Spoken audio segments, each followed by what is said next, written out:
stop daily firefighting when trying to get product out the door and get the executive's focus back on long-term strategies.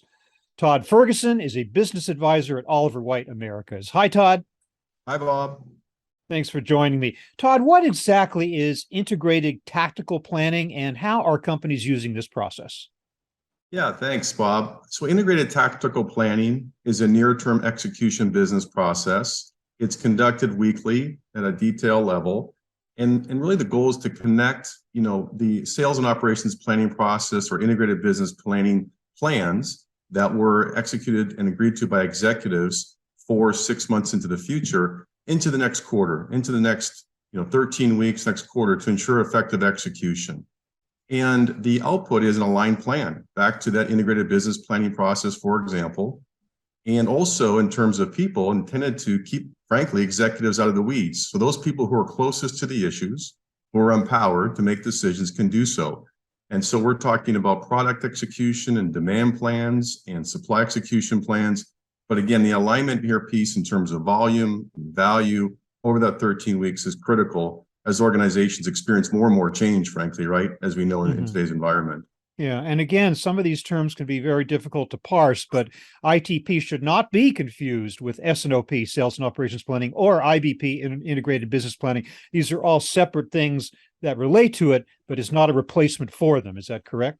That is correct. And it's a great distinction. And it's very fair in the marketplace today. So we're focused on objectives and outcomes and aligning, again, the detail in the near term to make sure that the organizations have confidence in executing and delivering to their customers. And that near term is so important because planning windows are shrinking. The need for execution and reacting to changing demand patterns is so much more important today. So I guess that's where it brings additional value, right?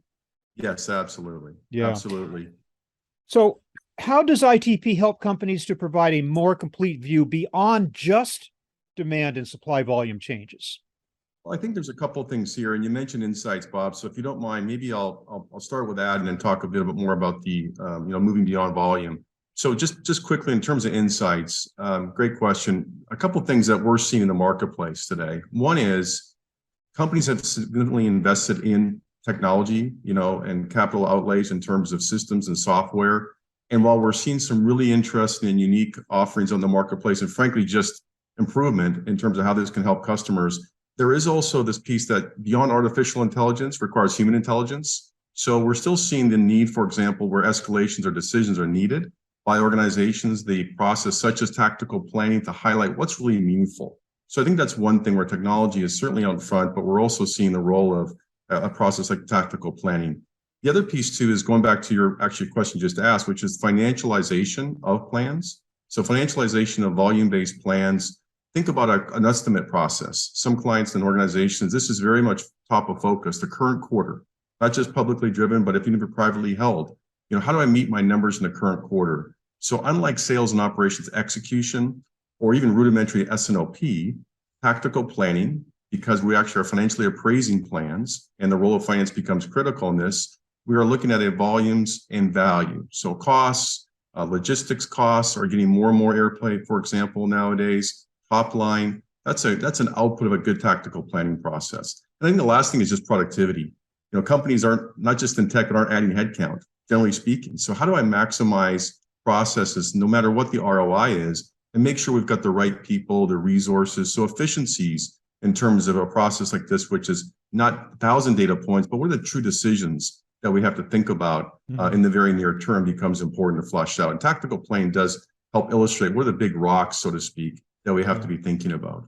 When you speak of the word financialization, I guess you're implying that companies do not have visibility to the actual cost of these things, and up to this point, it's rather disconcerting to hear you say that. But indeed, is that what you mean? There is, it's a great question. I think there's a flavor of this that says organizations absolutely have financial analysis, FP&A groups, and estimates coming forth in the next quarter. But what we find is they're disconnected from what I would call a tactical or execution mindset.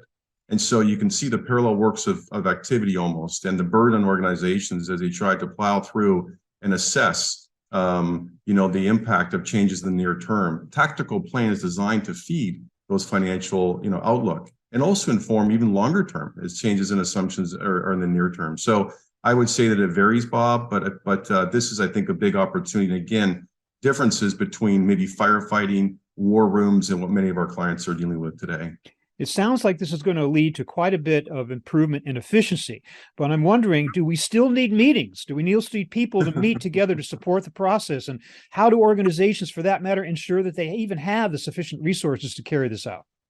Yeah, meetings are certainly something that tactical planning on a weekly basis that to start out with that I've seen. There's a point where people come together, or however that's designed, clear roles, accountability, who's consulted and who's informed would still be very regular for me to see as you start out the process. But what I'm also seeing, for example, is in terms of efficiencies, is there's a lot of touch points and decisions that can be made through email, through SharePoint, through different technology solutions that don't require people to huddle.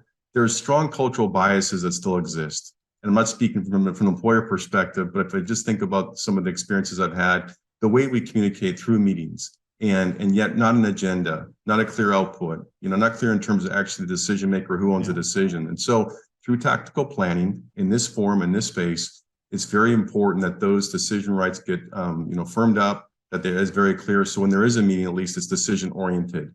As one of some of the people that I've met, discuss, decide, deliver. It was a great mantra, as I think about the industry and the marketplace for tactical planning, tighten up the agenda, tighten up the outputs as we think about productivity. So this in general, supported by technology, is important, but the process is designed to tighten up those outputs and make sure that there's clear escalations and decision points. You do allude to technology, though, and I'm just wondering to what extent, what kinds of software systems and tools might play a strong role in ensuring the success of ITP. Any recommendations there? I think the good news, the good news there is that many best-of-breed ERP systems have the functionality to look at what we call aggregate or groups or products, that organizations are planning in sufficient detail. So if I think about orders to make this real, if I think about inventory and forecasts, those systems would house the data that we would see typically could support a well thought out and mature integrated tactical planning process. My experience is that much like many other companies in terms of using software, training becomes important in education. And how do we extract really the critical few, the meaningful few, using segmentation or other types of reports? I think the other piece of technology, though, Bob, I'd like just to share with you is around, data visualization. So dashboarding, which again, I think is just really open up the conversation to bring information forward in a tactical planning process, but also to highlight what are the insights and decisions that organizations really need to be thinking about.